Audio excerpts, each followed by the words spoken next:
Hello, welcome to Veganica channel. In today's video, I would like to discuss Francione's philosophy because for me personally, he's a very important vegan philosopher who inspired me pretty much. But there are also some issues that I disagree with him, and I won't discuss those problems, those issues. I will not talk that much about what I appreciate Francione for, but maybe just one thing today I will mention. I think that very important contribution from him is defining what kind of animal rights we are fighting for, because this is a quite problematic issue for many activists, and it is tricky because whenever vegan activists declare they are fighting for animal rights, the opposition can use it against us. First of all, obviously, sometimes they say stupid jokes like, what kind of rights are you fighting for, like rights to vote, rights to marriage or whatever. So obviously, those are nonsenses. So this every vegan activist can answer easily. But there is also another problem, because this is a mistake that even activists and even organizations make.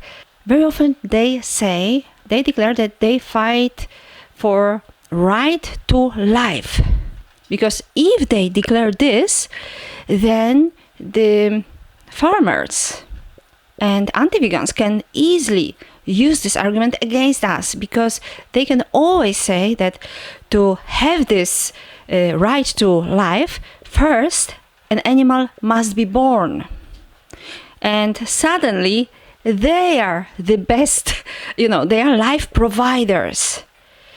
They make it happen that animals have the life. So they can always say that if the world follows our philosophy, then there are no animals, so they have no life at all. So what are we talking about? What a right to life? So I think it is very important that Francione defined that we are fighting for the right not to be the property, for animals not to be treated and not to be used as property. I think this is very important, very well defined, and something that we should always remember. But now let me play small parts of Francione's speech and comment. I'm being evil. We're being evil by... No.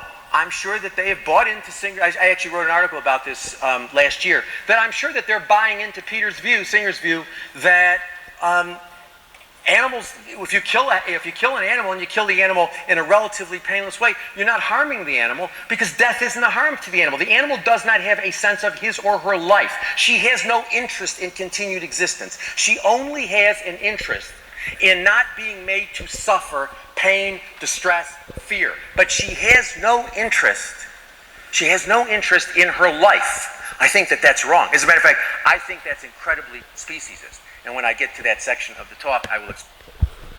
Of course, there is a lot of wrong in Peter Singer's assumption that animals live in eternal presence. This is false, and we know it already. Recently, I read an article about animals committing suicides, and it seems that there have been several cases of animals' deliberate suicides. There is no doubt that not only animals can predict the future, that they worry about future, they can plan for future. For example, if we are talking about suicide, they planned it. They understood the consequences. Moreover, they understand the concept of death. The truth is, we have no idea how much animals understand. But somehow they understand what death is. If they deliberately did some harm to themselves, they caused kind of pain because they knew the final consequence, that it will be the end, and they desired this end. So obviously Peter Singer underestimates animals and their cognitive functions, their understanding greatly, terribly. He makes wrong assumptions and then develops some philosophy based on absolutely wrong assumptions.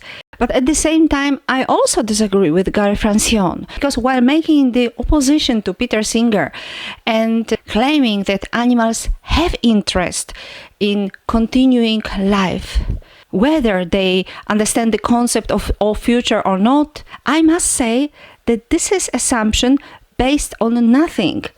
Because the truth is, we have no idea what life is, we have no idea what we are doing here, and we don't have idea what death is either. None of this we understand. So whatever claim of this kind he makes is based on nothing, and therefore can be easily refuted by anyone. For example, he says that in Peter Singer's view, animals have interest only in experiencing no pain, no fear, no stress. Actually, I can say this about myself. I am not afraid of death, I am afraid of suffering before death. So, Gary Francione says later, would it be okay for you if somebody killed you painlessly while you were asleep? Or would it be harm to you? So my answer is, I would love to die in this way. No, it wouldn't be harm, because the truth is, I have no idea why I am here and whether it would be better or not to be on the other side of death. We don't know what death is. We don't know. This is true. If somebody says the opposite, is a liar. So we don't know the value of life. We don't know the meaning of death. But does it mean that if I say that painless death and preventing the fear of dying, not just death, but the awareness that somebody is going to die, is no harm? Of course, in my case, what I would worry about is not me myself. For me, it wouldn't be any harm, but it would be harm to my son, autistic son, who would stay alone. And so this I would worry about. Also, I would worry about all my adopted animals, who would take care of them. So in this way, it would be harm, but not harm to me personally. But does it mean that if I think that painless death, fearless death is acceptable, does it mean that I say, that I claim that if so, then it is okay to breed animals, to exploit them, to kill them painlessly and eat their bodies? No. So this is the problem, my problem with Gary Francione's philosophy, that he equates skepticism about the value of life and the meaning of death, he equates with the position that if so, then it is okay to breed animals, exploit animals, and kill them painlessly. Or also, he mentions something like this, that those people who think that painless death is okay, those people are welfarists by definition, and that they value animals' life lower than humans' life. Why? I think Gary Francione and the people who follow this philosophy should be aware that many of vegan activists are aphilists, are antinatalists. So that's not the case that they value animals' lives lower, and therefore they think painless death is okay, acceptable. No, we cannot make such an association, because there are people who believe that life as such is not worth living, and for everybody is better to die. I am not atheist myself, but I understand atheist position. I think if I were atheist, probably I would be an atheist. And even if I didn't understand that position, I still feel that I owe those people respect, because if they are good activists, if they are vegans, I owe them my respect. And I should respect their different position on this particular matter. Myself, I am skeptic whether there is such an option like not existing. I am skeptical about this, because if there is no nothingness, and we know it already from science, there might be also no nothingness in the field of conscious. So there might be an option that non-existence can be nothing more than wishful thinking.